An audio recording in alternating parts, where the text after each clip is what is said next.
You simply can't fix an IEP without this. Welcome to the Special Education Inner Circle podcast. I'm your host, Catherine Witcher, and I'm excited today to talk about fixing an IEP, but not in the way that you think. But first, before we get started, I wanted to read a podcast review. Just so you guys know, every time you leave reviews, comments, shares, it helps this information reach more parents and teachers, which means that we can work together at an even bigger level on making sure that every child receives a free and appropriate public education that meets their unique needs, that prepares them for further education, employment, and independent living. Now, remember, I didn't make that up. That comes from Idea Law. I'm not a lawyer. I'm not giving you legal advice, but I sure am going to tell you where to look to find the things that you need to fix an IEP, to build an IEP, to collaborate through the IEP process. So this review is from Kearney. Kearney says, I love this latest episode. Ensuring accountability or next steps that are determined by the IEP team is something that is so important so that decisions are followed through on for the child. Let's make sure the plans to implement the IEP are put into motion. Fantastic podcast. As a master IEP coach, I am a devoted listener. So Kearney is a master IEP coach. She's part of our master IEP coach community. If you don't know what a master IEP coach is, I'm going to encourage you to go over to masteriepcoach.com. That's where you can learn how to either A, become a coach and help others through the IEP process, or B, you can also find a master IEP coach who are all independent practitioners helping parents and teachers through the IEP process. So let's go ahead and jump right in now. So you can't fix an IEP without this. What is this? This is consistency. We cannot fix an IEP without consistency. So here's what happens. You guys know I've been doing this for decades. And a lot of times what happens is somebody says, I need to have this IEP fixed. And I say, okay, but first let's check in and see what is being done consistently with the current document. Maybe the document itself doesn't need to get fixed, but the implementation needs to get fixed. And I'm going to give you some steps that you can do some double checking. So before you go and jump in and call that IEP meeting and say, this isn't working, we need to do something different. Let's make sure that what we agreed upon doing in the first place really is happening. So here's some checkpoints for you. All right. First thing is, we're going to start at the very front of the IEP, and in the front of the IEP, there's going to be a section that's typically called something like parent educational concerns. And parent educational concerns or the parent input letter, we need to make sure that that is in the IEP and that we are clear on what parents and school are working towards together. And when you see that parent input statement, you might go, oh, we didn't do such a great job on this. That happens quite a bit. That's okay. I'm not telling you to call an IEP meeting about that right now. That's something that we need to fix, but it's not immediate, because if we're thinking in our head, we need to fix this IEP, it's not working, that means that there's something else that is happening. So we're not looking to fix all the details of the paperwork just yet, but I want you to go to that section, and then I want you to think about, how are you collaborating between home and school right now? Now, our listeners here are both parents and teachers. Well, they're admins and therapists. It's everybody on the IEP team. So you need to think about what is happening for collaboration between home and school. How is that happening? Now, if your answer is, well, I send a daily sheet home, or if as a parent, you're saying, well, I get a daily sheet every day, is that customized enough? And is that giving you the information that you need? Now, don't think that I want to add more work onto the teachers or who's ever filling out that form, or more work to the parents and, giving them more paperwork to read every day. But we can work smarter, not harder, right? So is that communication that's going back and forth between home to school, is it consistent and is it meaningful? Like, are we making sure that it's customized to what? So here's the thing. Some families, they care if their child ate their lunch every day. They need a report on that every day. Other people are like, I know my kid's going to eat their lunch. Like, I don't need a report on that every day. Some children can go home and share what happened during their school day, what book they read or what friends they played with. Some students cannot share that when they go home. So we may need to customize that piece of information that goes home. So when we say we need to fix an IEP, the first thing I want to make sure is that home to school are communicating in a way that works, because we can't fix anything if we don't have home and school on board moving in the same direction, right? So let's double check that communication. Is it happening consistently? And is it customized to what that child needs? Now I'm going to have you jump to the back of the IEP, and we're going to kind of work backwards to figure out if things are being done consistently. Do we really need to fix the IEP or do we need to fix the implementation of the IEP? So again, working backwards, jumping to the back of the IEP. Now remember, all IEPs look different. Now, they don't even look the same in each state. They can look different district to district. But in general, this is about the workflow that happens within an IEP. There's a parent input statement in the front, and in the back, there's a section called service minutes. Service minutes is also where the placement is kind of further determined with some keywords of where a child is receiving their services. But I want you to look at those service minutes. Now, in those service minutes, I want you to double check. Are they being received? How are they being received? Who is delivering those minutes? And what data is being collected? That's 4 questions just for those service minutes. You might need to write those down because we're going to talk about those a little bit in each of the areas that I'm going to have you double check consistency. So in those service minutes, again, here we go. Are they being received? How are they being received? Who is delivering those minutes and what data is being collected? Until you have those pieces of information, I can't tell you if an IEP needs to be fixed. I need to know if this IEP is being done. And you know what? Sometimes staff shortages or sickness of the child missing school or a change in location where we thought services were going to be delivered are now being delivered someplace else or in a different way. Maybe we thought something was going to be small group and now it's large group. That happens a lot in speech therapy or occupational therapy. Knowing how the minutes are being delivered and knowing who's doing that and what data is being collected. Those are important questions. Okay, so that's service minutes. You promised me you're going to go check on those, right? Before you call an IEP meeting and say, we need to fix this, get that information. Now, here's the second one. Again, we're working backwards.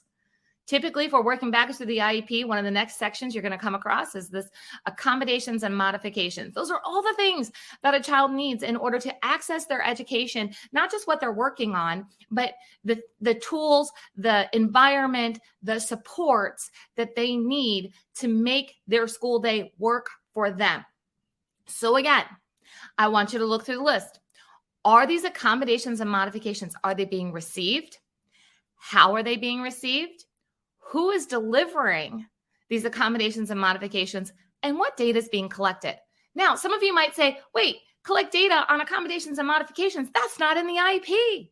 Like, we don't have to collect data on that. Okay, but you could, but you should, because here's the thing. If a child needs sensory breaks, first of all, what does that mean? It should be written much better in the IEP to further define what sensory breaks are. But let's just say that we have it defined. And we know what sensory breaks are supposed to look like in the IEP. That's a support. It's accommodations, modification. It's however it's being implemented within the day.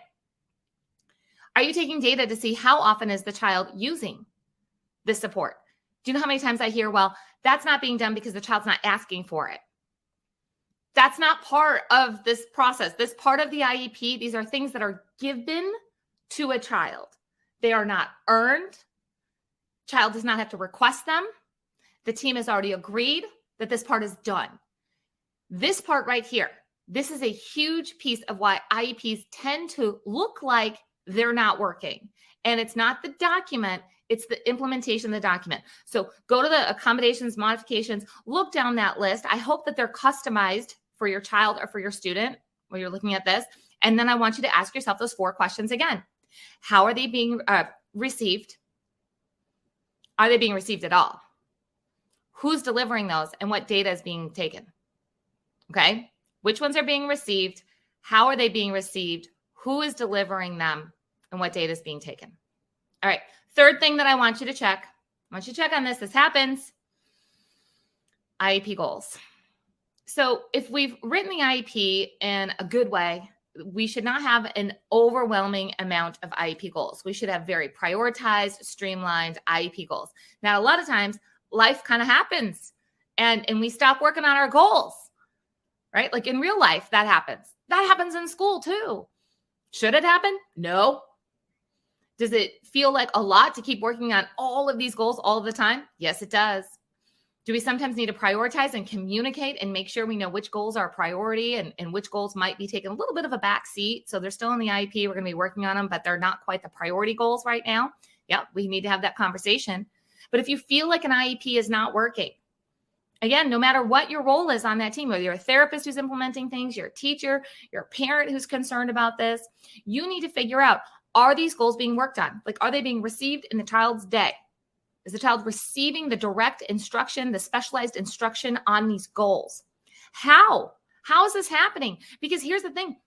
You can write an IEP goal, and the way that I interpret it might be different than the way that you interpret it. Now, if we write it really well, there's should be very little kind of how do we do this kind of thing. We should be able to determine how we do this pretty easily, but there's still going to be some variances depending on how I read it versus how you read it. So let's really think about, how is this goal being delivered? You might be surprised that how a goal is being delivered, this direct instruction, or that third question that I'm asking you of like, who is delivering it? You might be surprised of what is actually happening when you start to have the conversation of, is this goal being worked on? How is it being received in the child's day? The specialized instruction or direct instruction, and who's doing it, and what data is being collected. Now, those are three big areas to look at. Now, remember, we start with the parent, the collaboration, this home to school communication. We make sure that if we think we need to fix an IEP, the first thing we have to do is we have to start communicating. We have to make sure that we're talking about the good stuff, not just the everyday, information that may or may not have meaning for this child. Let's not waste our time sending home generic communication that nobody really is using in the child's day. So if you think you need to fix the IEP, we first fix the home to school communication, we customize it, we make sure it's happening consistently. Then we go through service minutes. Is there consistency? We already went through, right? Received. How are they being received? Who's doing this? Is there data?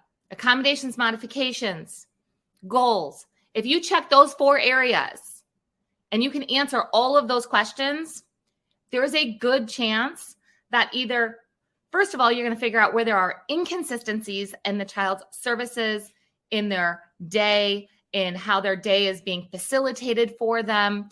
You're going to figure out what needs to happen, and it's not going to require a paperwork change. Or if it does require a paperwork change, you're going to have the best IEP meeting because you're going to have all this information. Hey, this is what was supposed to happen. This is what is happening. This is what is not happening now. So how are we going to fix this paperwork to support the child? Because the plan that we thought was going to work, it's not working. And we've been consistent in implementing this document. So we can say it's officially not working because we've been consistent in doing it.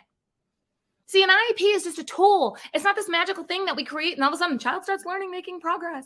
We know that, right? You have all bought things in your life that are systems that are supposed to help you do something better. They're supposed to help you reach your goals. Maybe it's a planner, right? Every year you get a new planner. You're like, oh, this one's beautiful and it's perfect and it's got all these systems and it's going to help me write down my goals and I'm going to be able to organize my day and I'm going to be able to be more productive, or I'm going to be able to reach those goals, right? Like you buy this planner and you're like, this is great. And you fill it out and that's great. And then you still don't do it. Is it the planner's fault? It's not the planner's fault. The paper itself works. It's the person behind the paper. And I'm guilty of it.